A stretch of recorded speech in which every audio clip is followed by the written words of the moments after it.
السلام علیکم ورحمۃ اللہ وبرکاتہ۔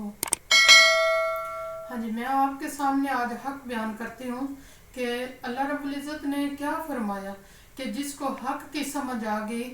یا اپنے رب کی پہچان ہوگی یا اس قرآن کی سمجھ آ گئی تو پھر وہ کیا ہے، یعنی وہ لوگوں تک پہنچا دے۔ آپ صلی اللہ علیہ وسلم نے بھی یہی فرمایا کہ مجھ سے پہنچا دو چاہے ایک آیت کیوں نہ ہو، یعنی ایک بھی کسی کو حکم احکامات یاد ہیں تو وہ لوگوں تک پہنچا دے۔ تو اللہ رب العزت نے فرمایا ہے قرآن پاک میں، جس نے حق چھپایا اس پر اللہ تعالیٰ کی بھی لعنت، فرشتوں کی بھی لعنت اور مومنوں کی بھی لعنت ہے۔ تو پھر ان تین قسم کی لعنت لینے سے بہتر ہے ہم آپ سب جس نے حق سیکھا ہے تو وہ حق کو آگے پہنچا دیں۔ تو یہ نہیں ہم ڈرتے رہیں گے کہ فلاں کیا کہے گا، فلاں کیا کہے گا، نہیں، جو قرآن پاک میں کھلی بات ہے وہ انشاءاللہ ہم سب کو بتائیں گے۔ تو میں آج آپ کے سامنے بنی اسرائیل کے ایک عالم کا واقعہ آپ کے سامنے رکھنا چاہتی ہوں،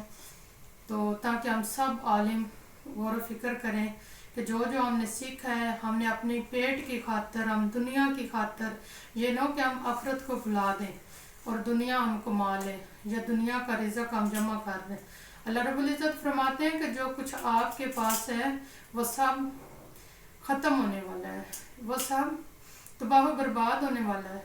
اور جو ہمارے رب کے پاس ہے وہ ہمیشہ اور باقی رہنے والا ہے۔ سبحان اللہ۔ تو انشاءاللہ ہم نے اپنے رب کو راضی کرنا ہے اور حق نہیں چھپانا، انشاءاللہ ہم نے حق سب تک پہنچانا ہے اللہ کے حکم کے ساتھ، اور اللہ تعالیٰ سے ہم نے دعا کرنی ہے کہ یا اللہ ہمیں توفیق دے کہ ہم جو حق سیکھا ہے، جس پر ہمیں یقین آیا، ہم لوگوں تک پہنچا دیں۔ یا اللہ ہمیں اپنی رحمت سے ہدایت اور توفیق عطا فرما دیں۔ ہاں جی، میں آپ لوگوں کو اب ایک عالم کا واقعہ سناتی ہوں کہ بنی اسرائیل قوم میں ایک عالم تھا، تو اس کو جب حق کی سمجھ آ گئی اور اپنے رب کی پہچان ہو گئی تو اس نے جب سارا کچھ سیکھ لیا، اس نے طور طریقے یا دین کے بارے میں جب سارا سیکھا تو اس نے ایک غار میں جا کر عبادت کرنا شروع کر دی۔ بہت سال اس نے عبادت کی، کرتا رہا اور اپنے دل میں بہت ہی خوش تھا کہ میں نے تو بہت ہی جنت کما لی ہے یا اپنے رب کو راضی کر لیا ہے۔ تو جب وہ اتنا خوش تھا، اللہ رب العزت اپنے عرش پر بیٹھے دیکھ رہے ہیں کہ باقی اس کی جو قوم کے بستی کے لوگ ہیں یا اس کے آس پاس وہ اس بستی کے لوگ سب گمراہی میں ڈوبے ہوئے ہیں، لیکن اس بزرگ نے کیا کیا کہ یہ دن رات بس اپنے رب کی عبادت کر رہا ہے۔ تو اللہ تعالیٰ فرماتے ہیں مجھے ایسی بھی عبادت کی کوئی ضرورت نہیں ہے کہ باقی لوگ جہنم کی طرف جا رہے ہیں تو اور ایک بندہ اپنے لیے جنت کما رہا ہے۔ پھر ایک دن ایسے ہی اللہ رب العزت کو غصہ آیا، اللہ رب العزت فرماتے ہیں فرشتوں کو کہ جاؤ آپ اس بستی کو آگ لگا دو۔ تو فرشتوں نے کہا یا اللہ اس میں تو بڑا ہی نیک بندہ ہے۔ تو اس سے سمجھ آتی ہے کہ فرشتے بھی غیب کا علم نہیں جانتے، جو ہمارا رب جانتا ہے، اور جو ہمارے رب کے فیصلے ہیں وہ نہ تو کوئی فیصلہ کر سکتا ہے اور نہ ہی کوئی غائب جانتا ہے۔ تو فرشتوں نے تو یہ صفائی دی کہ یا اللہ جب بھی ہم زمین پر اترتے ہیں کسی پیغام کے لیے، کسی بات کے لیے، آپ کے بھیجے ہوئے حکم کے لیے جب زمین پر اترتے ہیں تو ہم اس بندے کو دیکھ کر آتے ہیں، وہ غار میں تیری عبادت کر رہا ہوتا ہے، دن کو بھی اور رات کو بھی۔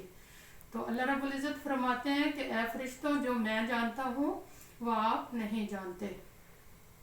اللہ رب العزت نے پھر فرشتوں کو بتایا کہ اس کو جب حق کی سمجھ آئی اس نے صرف اپنے تک ہی رکھا،